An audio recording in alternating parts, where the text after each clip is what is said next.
Good evening and welcome to Nightline. I am Mary Sloan along with my daughter, Toni Sloan Suchka. We've got a great program lined up for you tonight. It's all on strength healing, huh? Healthy living. Healthy living. We all need to be a part of healthy living, don't we? Because this body houses the soul and the spirit, so we need a healthy body, don't we?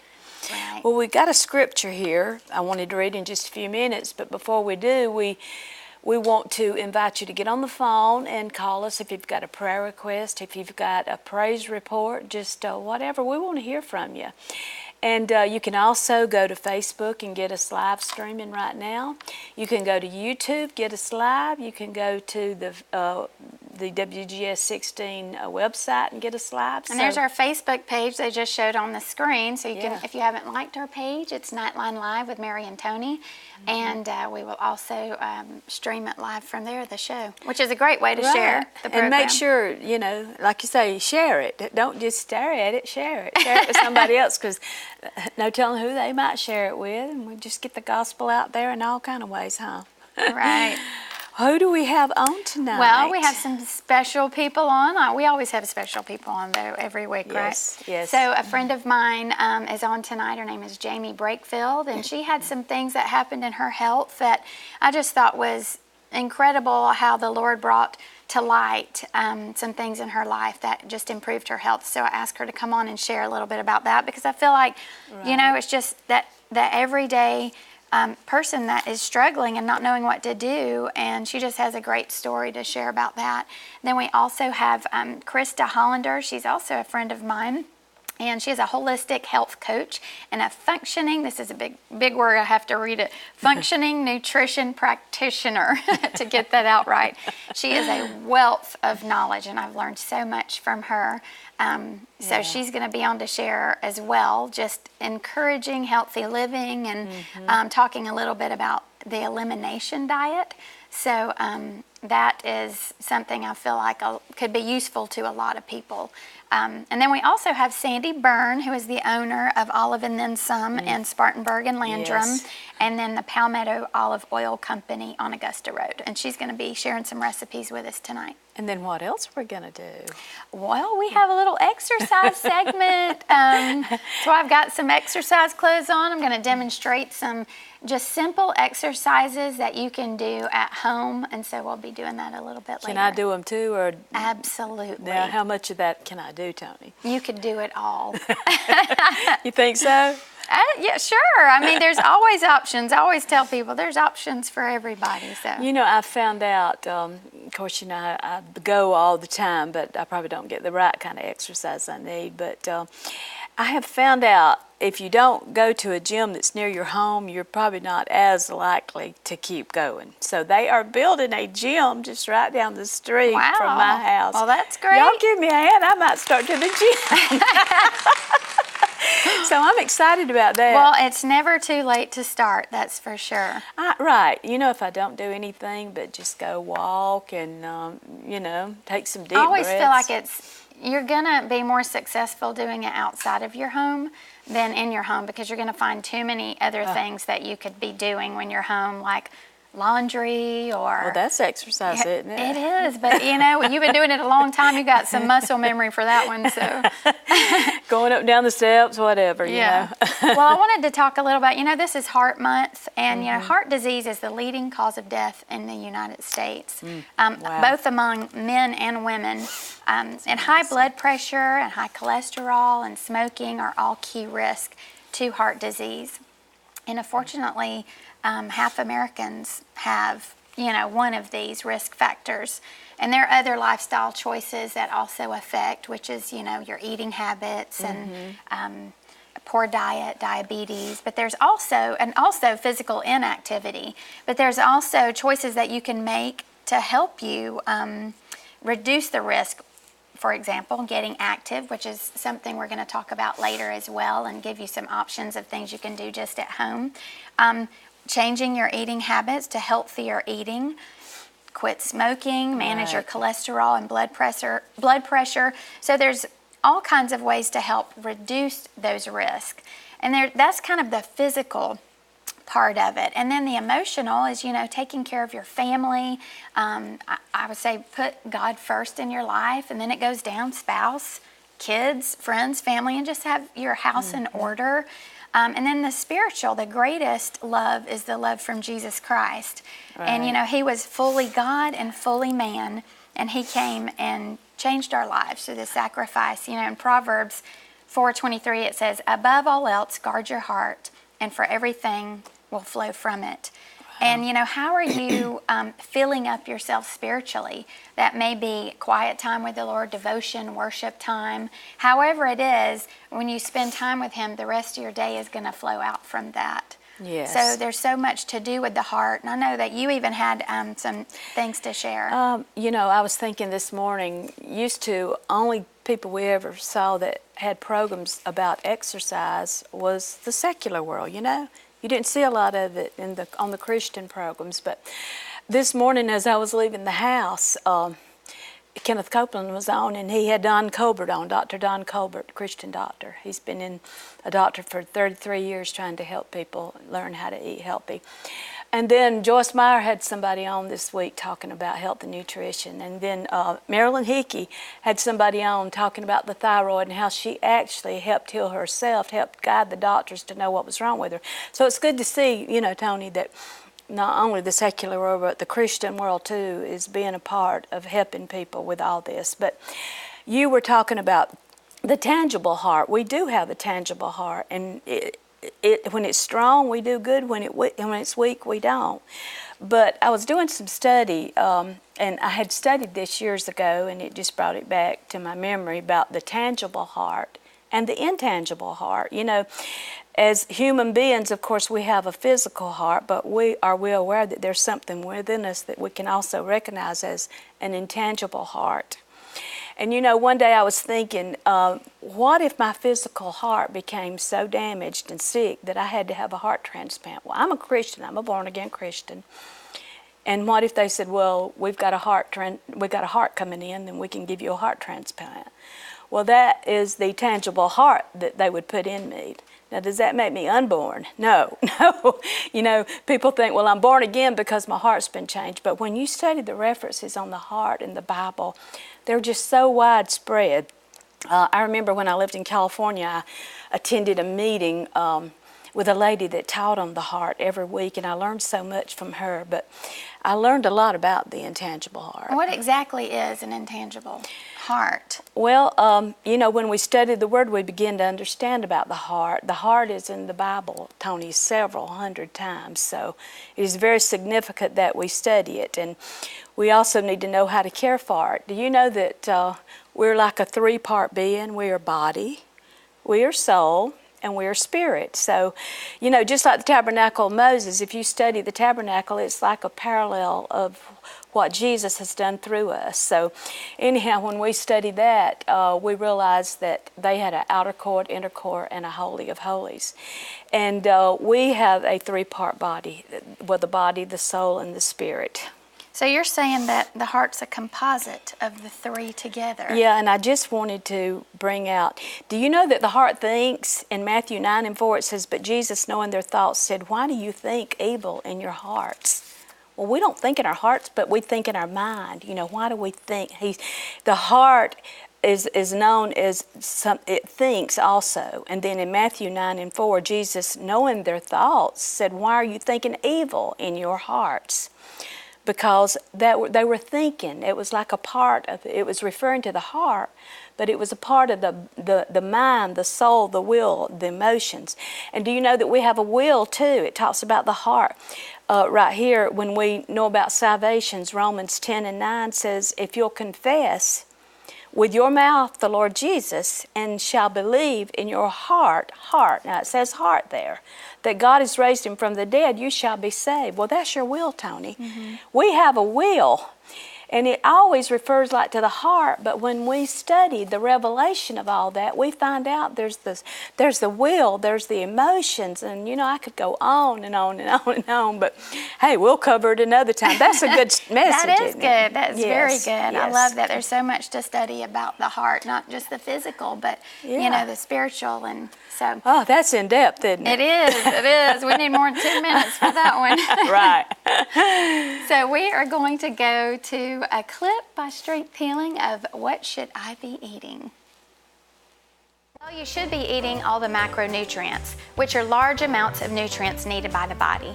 There's 3 required by the human body. That's carbohydrates, fat, and protein. I recommend whole carbs, healthy fats, and lean proteins. Eating all 3 of these at every meal will keep your body satisfied, and it'll also allow your body to perform at its best, especially after a workout. Within 2 hours, you should be feeding those muscles what they depleted during that workout. And no skipping meals. This will cause your blood sugar to go up and down all throughout the day. And if it's going up and down through the day, what do you think it's doing at night? It's going up and down. And that is what wakes you up at night. And you thought it was because you had to use the restroom. Not so much.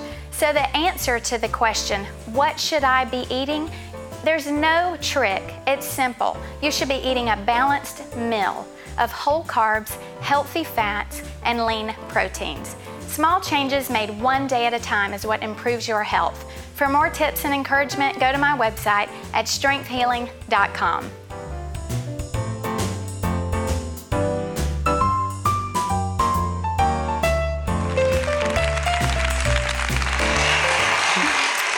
Well, we're back. I love to encourage small changes one day at a time. And I wanted to, being a personal trainer and a group fitness instructor, I love to encourage you to just get active and get moving to improve your health.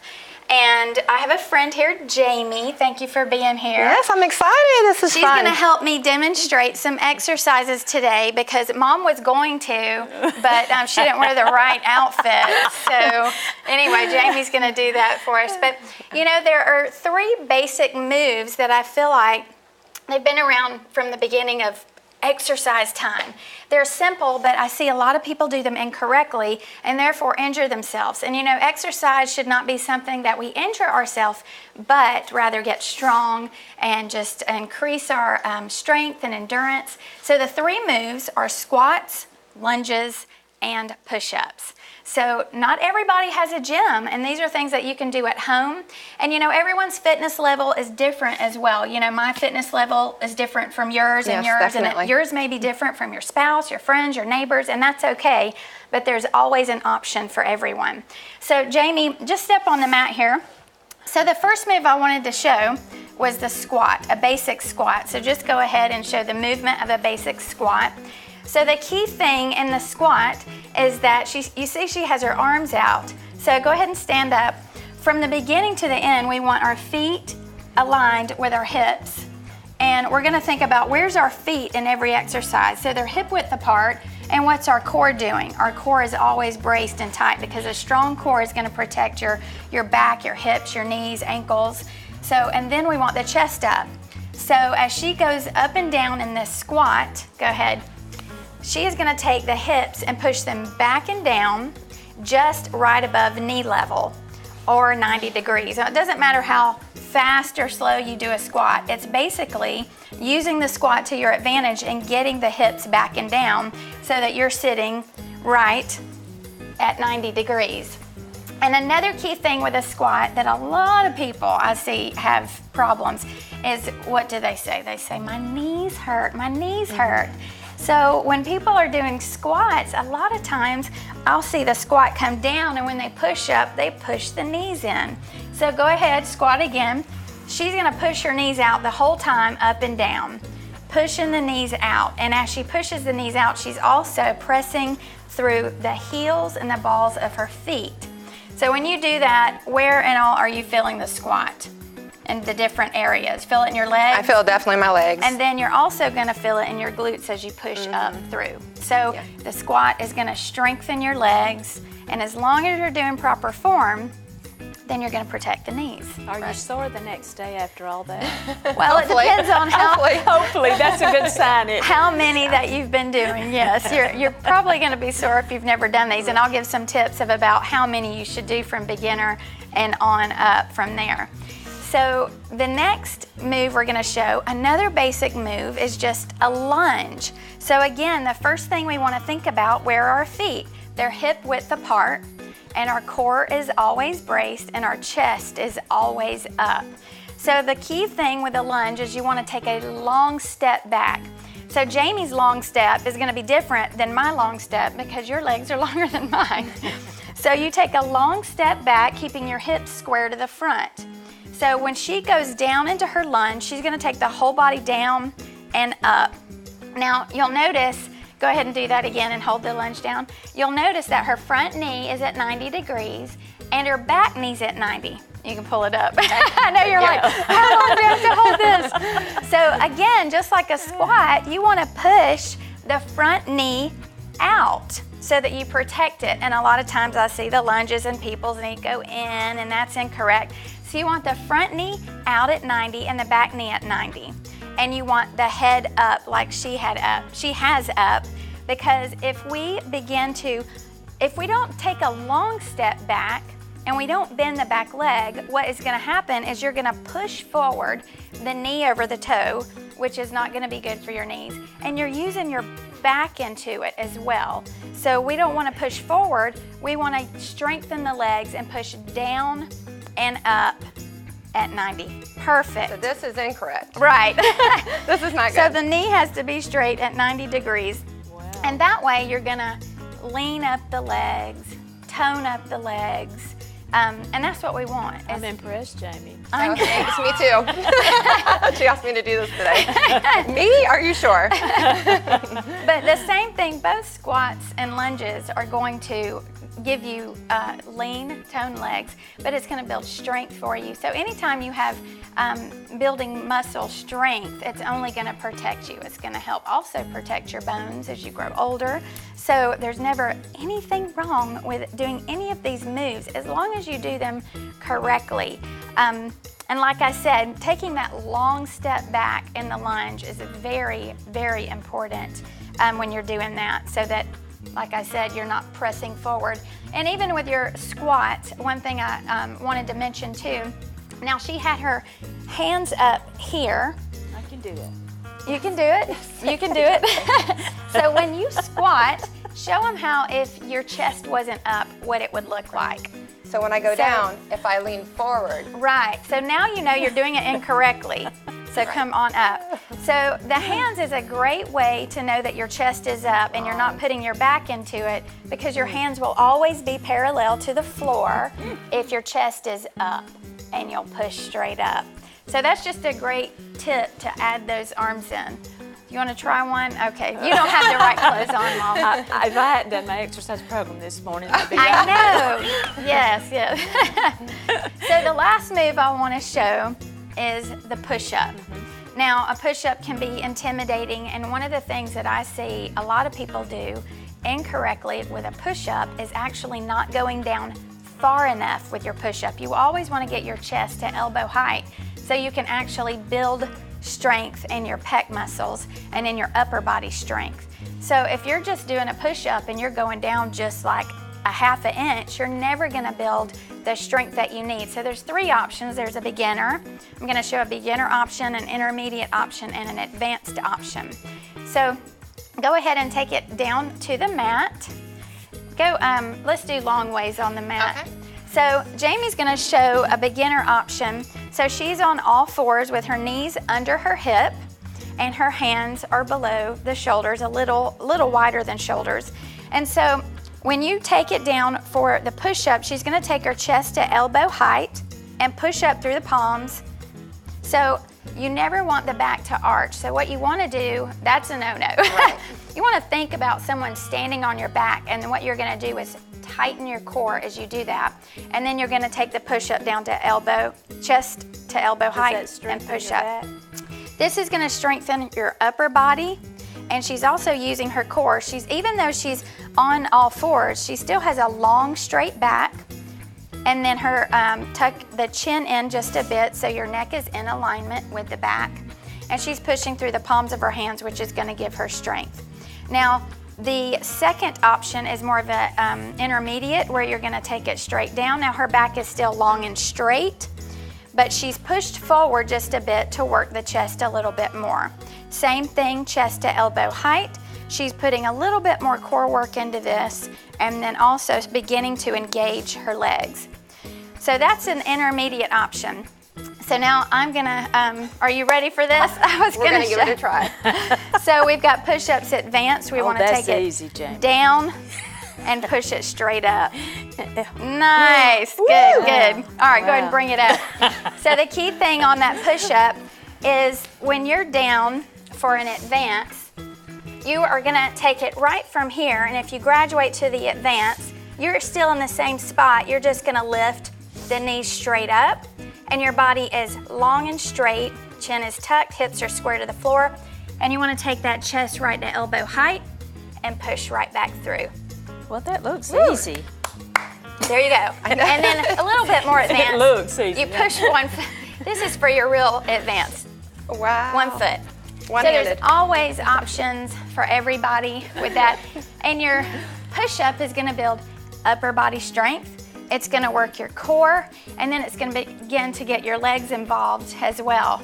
So, you know, when you see push-ups that are here, I see a lot of this. They'll never graduate and build strength because they're not taking it all the way down. So those are 3 basic exercises that you can do at home. And I would suggest for a beginner, maybe 8 to 10 push-ups, 8 to 10 squats, 8 to 10 lunges on each leg, maybe 2 sets. Intermediate, 3 to 5 sets. And advanced, you could do anywhere to 5 to 7 sets of that. And you have the best equipment, which is your body weight. So those are ways to make some small changes, one day at a time. If you don't have a gym, we always have our body weight. So now we're gonna let you enjoy a great recipe from a dear friend of ours, Jennifer Mack, who is a raw and whole food chef. And she is going to be making some vegan chocolate mousse. Now, some people are lactose intolerant, some people are vegan, and some people are none of the above. Either way, I think you're going to be very surprised at the ingredients I'll be using and how creamy and smooth this chocolate mousse is. Let's get started.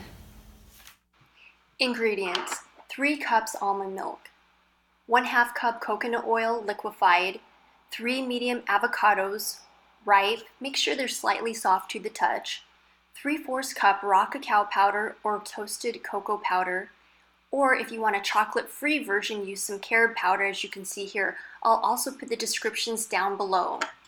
1/3 cup liquid sweetener, for example, maple syrup, coconut nectar. If you use honey, that would be a non-vegan version. 2 teaspoons vanilla extract. Here I have 1/4 teaspoon cinnamon, a pinch of nutmeg, and a pinch of spirulina for extra health, and 1/8 teaspoon sea salt. Today I'll be sharing a recipe from my book, The Right Blend, Blender Only Raw Food Recipes.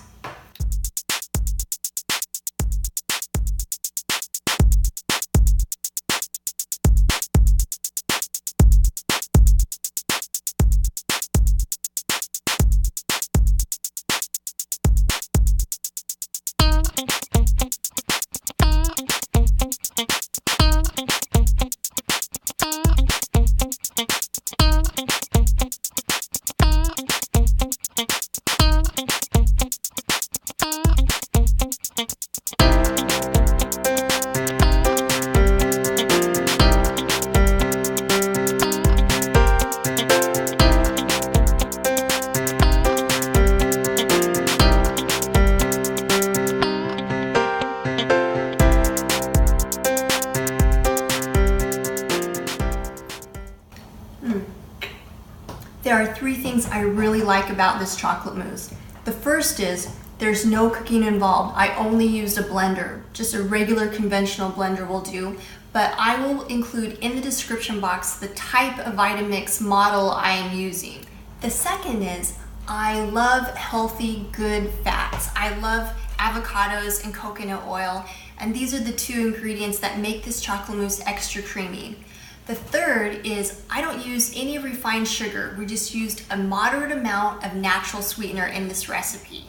And also check out my book, The Right Blend, Blender Only Raw Food Recipes, available on Amazon and Kindle. Lastly, if you enjoy this video, make sure and subscribe to my channel for more helpful and healthful tips from my kitchen to yours. Thanks so much. Bye. Well, welcome back. We're at the couch now, huh?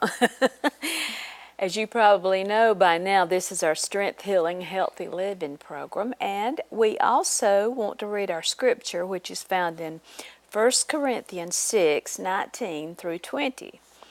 And it says, Do you not know that your bodies are temples of the Holy Spirit who is in you, whom you have received from God? You're not your own. You were bought with a price. Therefore, honor God with your bodies. I love that, Toni. And there's so many ways to, honor the Lord with our bodies and taking care of our bodies. And we just showed earlier, you can exercise, but there's also ways in just being able to pay attention to your body when your body's doing different things and being obedient to what you feel the Lord's asking you to do. And that was one thing I wanted to invite my friend Jaime Breakfield here on the program. Thank you for being I'm here. excited to be here. I watch you guys every Thursday. This is exciting. Oh, we have a #1 fan here.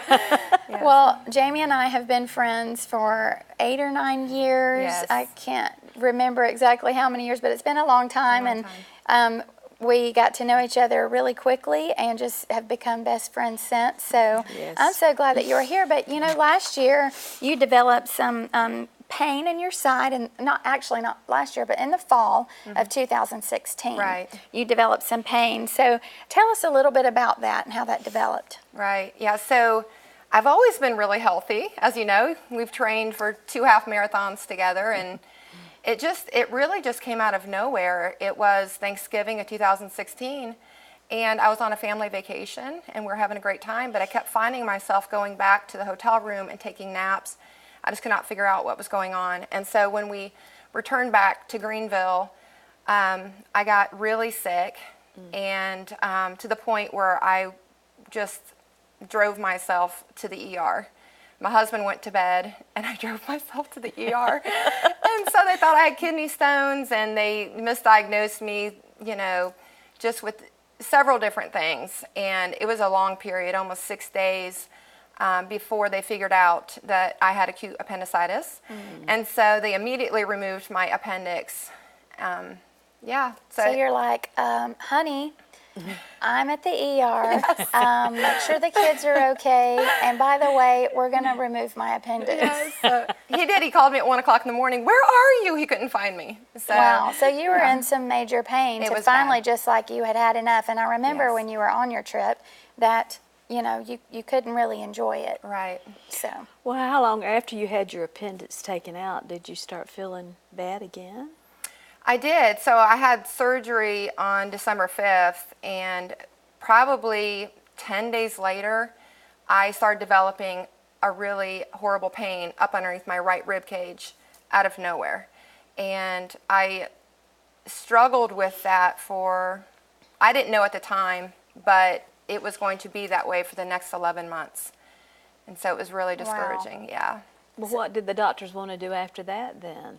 You're still having pain? So they couldn't figure out what was going on. They assumed it was my gallbladder because of the location up underneath my right rib cage, but they ran numerous tests. They did a HIDA scan and endoscopy and ultrasounds and CAT scan, another CAT scan with CT. It was just a really long process. And so after basically 11 months, I'd had numerous tests done, and they couldn't figure out.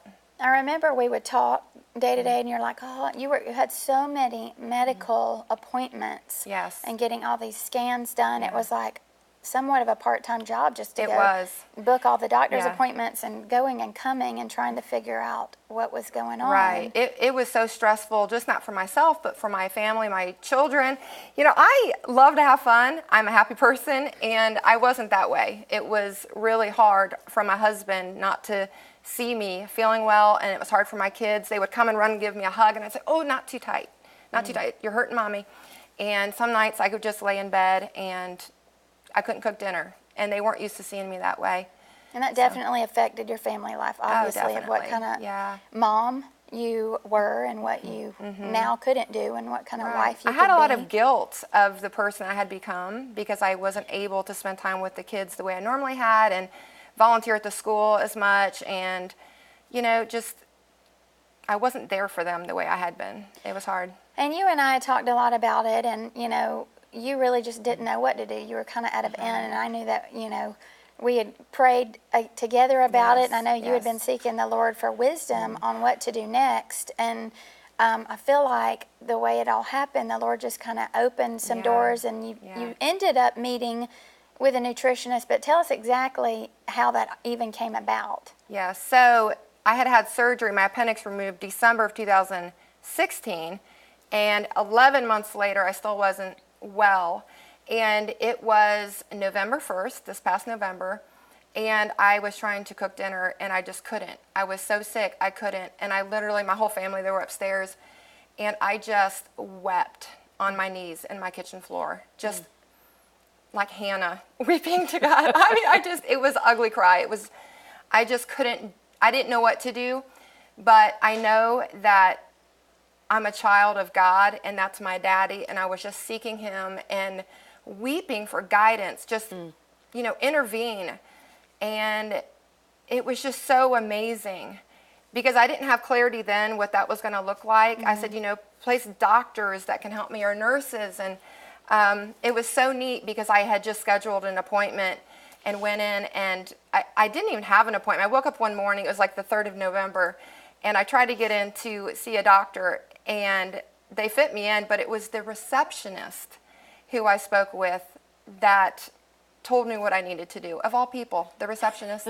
And she said, I was feeling kind of lousy, and I just did an elimination diet. I said, well, what do you mean? What do I have to cut everything out of my diet? She says, well, I cut everything out and just slowly reintroduced, lean meats. And she says, I eat vegetables and lean meats. So I said, well, I can do that. That's obtainable. I'm willing to do anything. And so it was so amazing because within a 3-day period, I was completely pain-free. Wow. Within 3 days. After 11 months Yes. and doctors not knowing. Doctors, nurses, what and to they do. did everything they could. They looked at all the tests, and they just couldn't figure out what was wrong. This was one small suggestion Yes. by someone after Right. crying out to the Lord, what It's do a I God do next? moment. Yeah. It was really neat. And you knew at that Yeah. point. And Oh. I was shocked, really, that I even had, I was okay with just reducing the pain by a little bit, but it was 100% gone. Wow. Within 3 days. So is that like a So- cleansing diet, the elimination diet you're saying? Well, for me, it was just taking everything out except for fish and chicken and vegetables. And then I slowly, after about 4 weeks, I introduced dairy back into my diet slowly. I didn't have any problems. And then after a little over 5 weeks, I reintroduced gluten. And that's when you could tell a difference. That's when I could tell a difference. Wow. I had no idea, but it turned out to be, I think, gluten. As soon as I even now have any sort of gluten, I And so start you had the feeling sick. pain. The pain came back when you Yes. had reintroduced the Yes. gluten. My dad was highly allergic to gluten.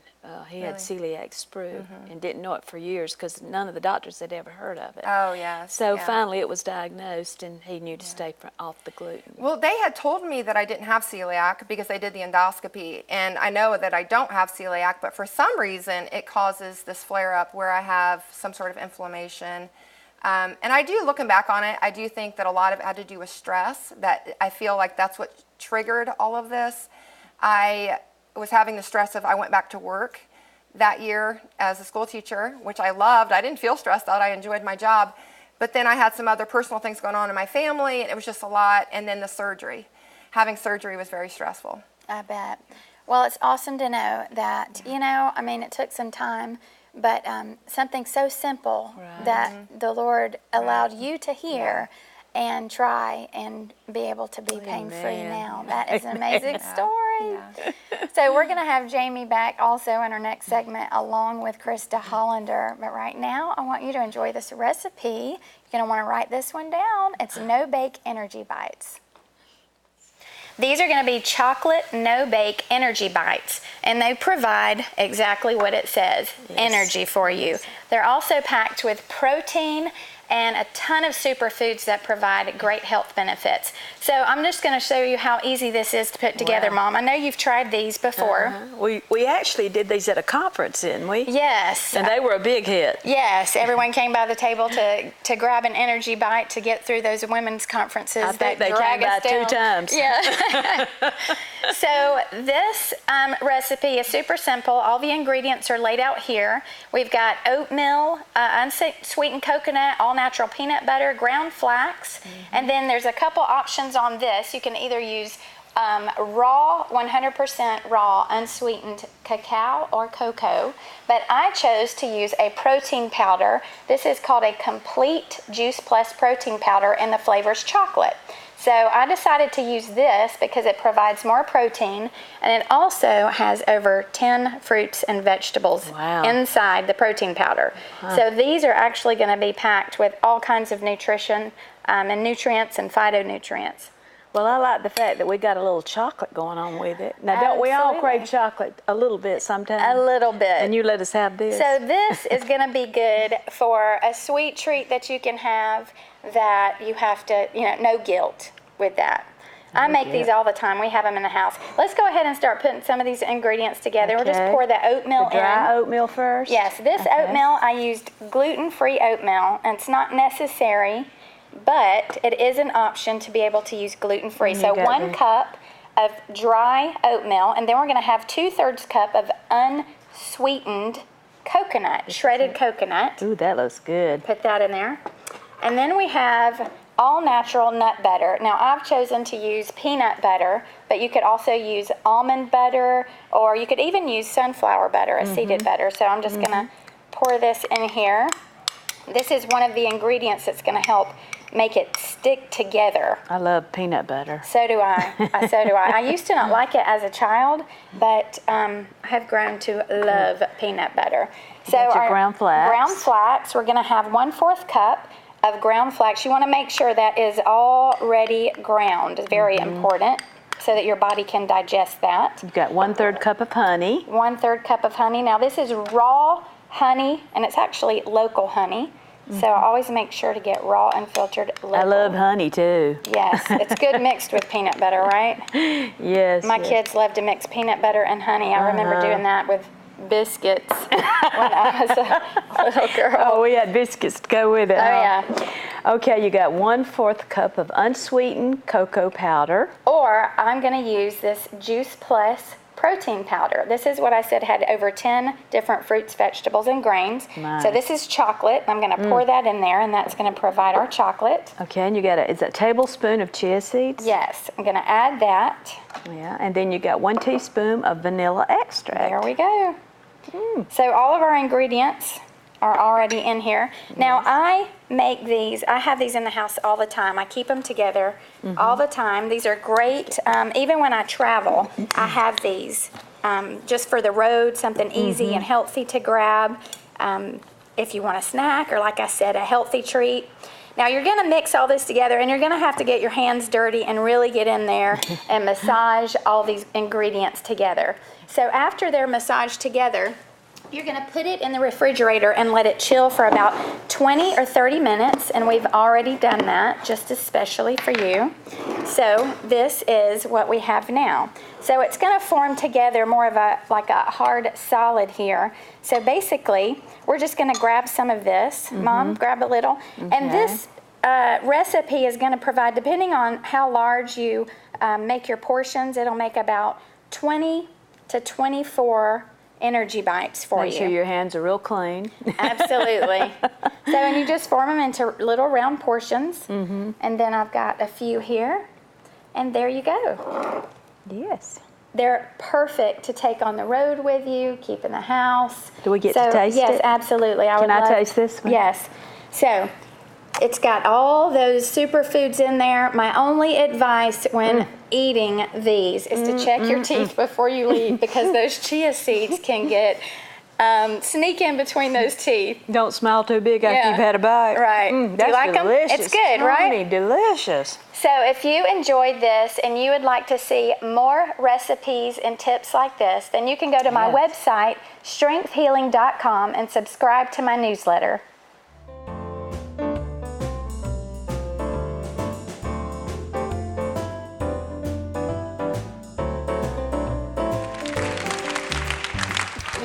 Well, we hope that you enjoyed that recipe. That's one that I kind of keep in the house all the time.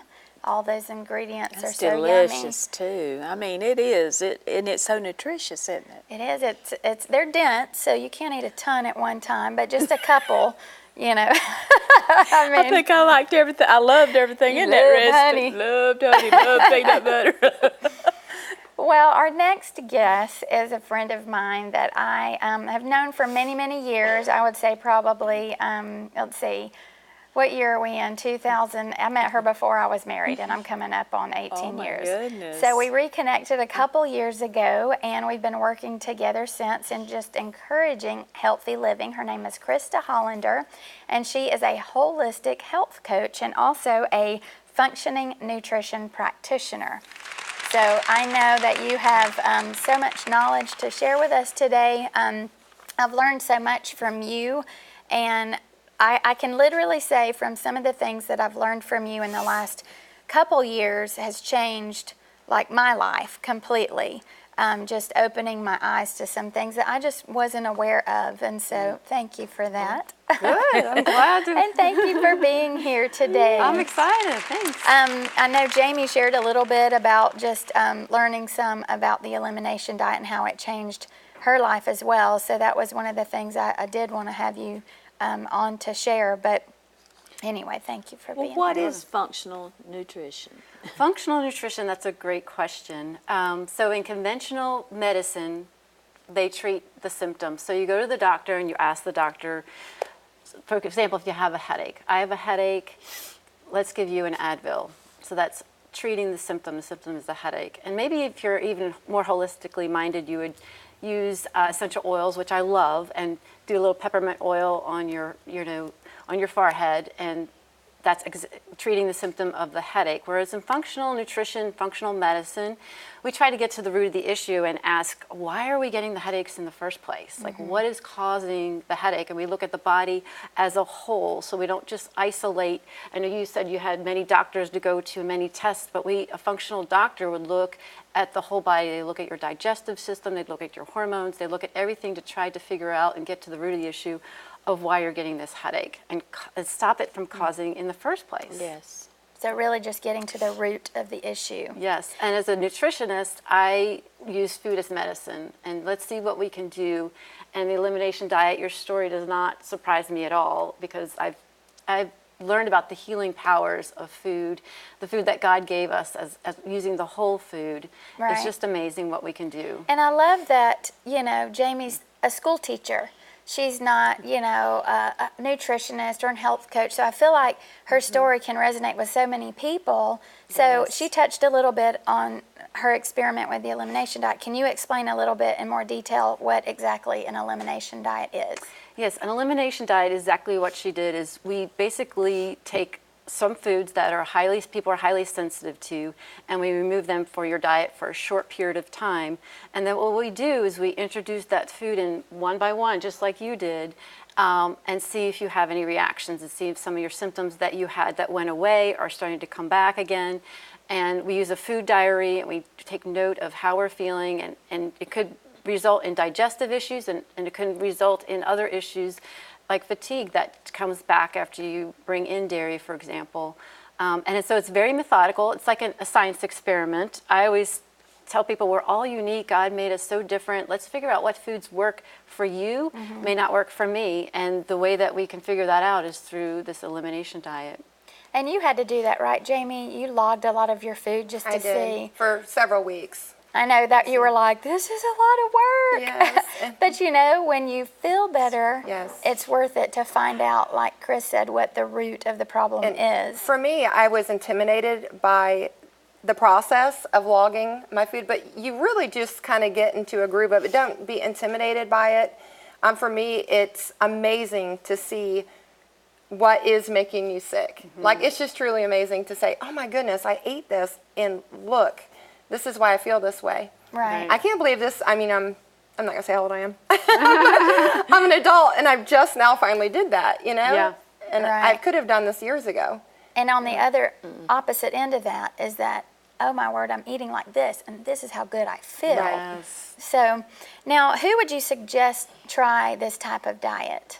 Well, the obvious is people that have digestive issues, gas, bloating, constipation, but I really think that everyone should do it because we all have a degree of things that are not working for us. But people who are experiencing maybe fatigue or migraines are a big one that I see, skin issues, allergies, eczema, arthritis. If you have an autoimmune condition, definitely should be doing an elimination diet to see, you know, what foods you're sensitive to. But I have people that come to me for health coaching, and that's the first thing I do is put them on an elimination diet because 90% of the time, their symptoms that they're coming to me with are going away.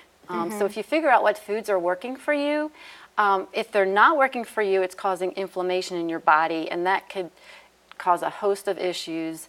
And also, a lot of people are coming to me for weight loss. And if you're inflaming your body with eating foods that are not working, you're not going to lose any weight, no matter what you do. And I feel like, too, that people get so used to feeling bad that they think it's normal to feel that way until they do something like this.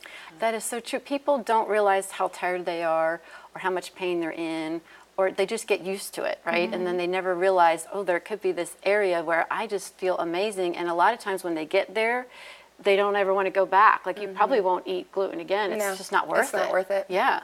So if we can get people past those 4 or 5 days, and then they start to really feel good, they're like, I want to keep this up. And that's very motivating. Well, could I be sensitive to a food and not know it? I hope it's not peanut butter. Honey. I love peanut butter. Well, that is a good question because you can. I like to relate it to smoking. So first time someone takes a cigarette and smokes, they might cough. Their body rejects it. But over time, they keep smoking and they actually start to crave it and want to smoke, and they actually cannot stop smoking. So that's what the elimination diet is like. Your body adjusts. You could be eating foods all the time that you're sensitive to and not even know it, but you may even crave it. And a lot of times it's the foods that you eat over and over again that you can become sensitive to. So that's why I recommend people get variety in their diet. So that, and you won't know until you take it out and your body resets. So if that same smoker that smoked all the time stopped smoking for a couple of years and brought back the smoking, their body's going to reject it again. So your body's really smart. So, Well, that makes sense. Well, then what foods are eliminated through this? so there's different types of elimination diets, but the top ones are dairy and gluten, which you did. There's corn, there's soy, there are hydrogenated oils, which are processed foods, sugars, eggs, and nuts. Don't talk about the eggs. I'm sorry. You remember last time we couldn't talk about those eggs. That's right. We believe in eggs in our household. Yes. My husband loves eggs. Yes. Anyway, go on. So those are the top ones that we do, and if they're still having some issues, then there's several other ones that we can add in, like nightshades, which are tomatoes, and but dairy and gluten are the two main culprits. I feel like if you're having an issue. Well, Now, I do know okay. a lady in Tennessee. My sister called me and said she came off all gluten and said she felt like $1 million. Yeah. I mean, you know, if you're not allergic to gluten, you do pretty good eating other foods, I'm sure. But to realize that gluten can make you that sick, that is amazing, isn't it? It is amazing, and especially if you're replacing the gluten with whole foods versus gluten-free products, which some people do. They trade out their cookies for gluten-free cookies, which are not necessarily healthier for you at all. If you can replace it with eating like fruits and vegetables and lean protein. Whole foods. Whole foods. Foods made by God, that's the answer, right? If God made it, then it's good for you. And I always say, great to eat in the season, because there's a reason why we have certain fruits and vegetables in each season. Yes. Because they give our bodies what our bodies need for that particular season. That's so good. Like isn't right it? now, it's winter, and root vegetables are in season. Right. High in vitamin A, great for your immune system. Mm-hmm. So we need to boost our immune system. Everyone's getting sick. Right. So right. yeah. Now, in reference to gluten, what is the difference between celiac and an intolerance? Okay. Celiac is you cannot even have a little speckle of gluten without having an immune reaction. So your immune system sees this gluten in your body, and it's going to start to attack your intestines, and that's where all your nutrients are being absorbed. Whereas a sensitivity is not an immune reaction per se, but more of a digestive reaction. So versus immune for digestion. So somebody who has a gluten sensitivity can eat some and maybe not feel so well, but someone who has celiac cannot have any at all, or it's a big, big issue. I know I've got friends with children and that have celiac, and it's a big deal if they get just a crumb. I mean, it makes Yes. them very sick. You can't So- even use the toaster that, regular Right. toast was toasted in, Yeah. because it's going to get that on their food. Now, let's break some of these terms down for our viewers.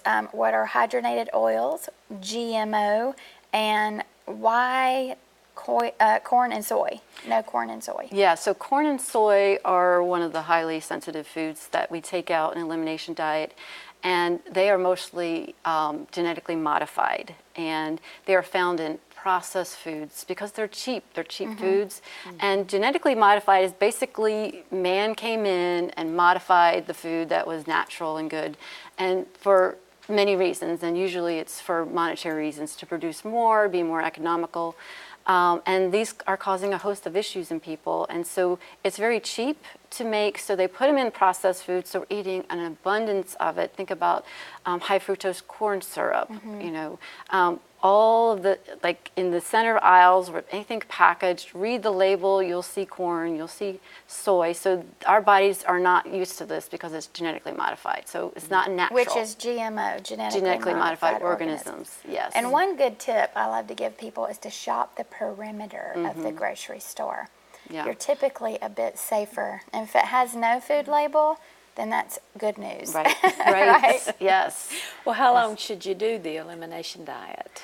So the elimination diet, the minimum should be about 21 days to really reset your body before you start reintroducing.